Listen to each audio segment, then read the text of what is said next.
మనకి మహిమ కలుగునుగాక. క్రీస్తునందు ప్రియమైన దేవుని పిల్లలారా, మీ అందరికీ కూడా ప్రభు అయిన యేసుక్రీస్తు నామములో శుభాలు తెలియజేస్తూ ఈ దిన వాగ్దానంతో ప్రభు మనతో ఏం మాట్లాడుతున్నాడో యోహాను సువార్త 16వ అధ్యాయము 33వ వచనాన్ని చూడండి ఒకసారి. ఏమి రాయబడింది అక్కడ చూడండి. నాయందు మీరు సమాధానము కలుగునట్లు, అంటే మీకు సమాధానం కలుగునట్లు ఈ మాటలు మీతో చెప్పుచున్నాను. లోకములో మీకు శ్రమ కలుగును, అయినను ధైర్యము తెచ్చుకొనుడి, నేను లోకమును జయించి ఉన్నాను. ప్రియమైన దేవుని పిల్లలారా, దేవుడు తన వాగ్దానం ద్వారా మనతో మాట్లాడుతున్నప్పుడు ముందుగా మనం నమ్మాలి.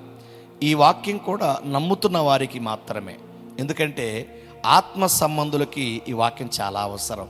అందుకే ఈ దిన వాక్యంతో ప్రభు మనతో మాట్లాడుతున్నాడు. శ్రమల్లో ఉన్నావా, అధైర్యపడుతున్నావా, బాధల్లో ఉన్నావా, కష్టాల్లో ఉన్నావా, ఏ స్థితిలో ఉన్నా సరే దేవుడు తన వాక్యం ద్వారా మనల్ని ఆదరించడానికి, ఈ యుగ సంబంధమైన మనకి బుద్ధి కలగడానికి, ధైర్యం కలగడానికి మన కొరకు రాయబడిన లేఖన సారాంశం అదే. ఇక్కడ యోహాను సువార్త రాయబడుతున్న ఈ 16వ అధ్యాయము 33వ వచనంలో మాట, నాయందు మీకు సమాధానము కలుగునట్లుగా, అంటే క్రీస్తునందు మీరు ప్రార్థించినప్పుడు, ఆయన సన్నిధిలో మీరు భయపడుతున్న వేళ, లేకపోతే శ్రమల కొలిమిలో మీరున్నప్పుడు, మీరు ప్రార్థన చేసినప్పుడు తప్పకుండా మిమ్మల్ని దర్శిస్తాడు.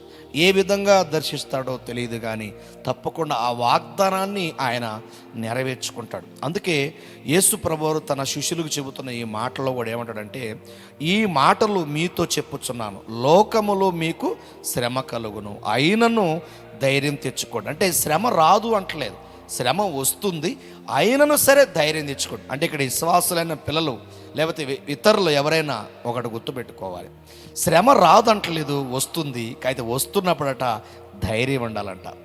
ఆ ధైర్యంతో నువ్వు భయపడకుండా నువ్వు వెలుగెత్తి ప్రార్థించినప్పుడు, ఆయన సన్నిధిలో వాగ్దానాన్ని ఎత్తిపట్టి ప్రార్థించినప్పుడు తప్పకుండా ప్రభు ప్రతి శ్రమలో నుండి ఆయన నిన్ను విడుదల చేస్తాడు.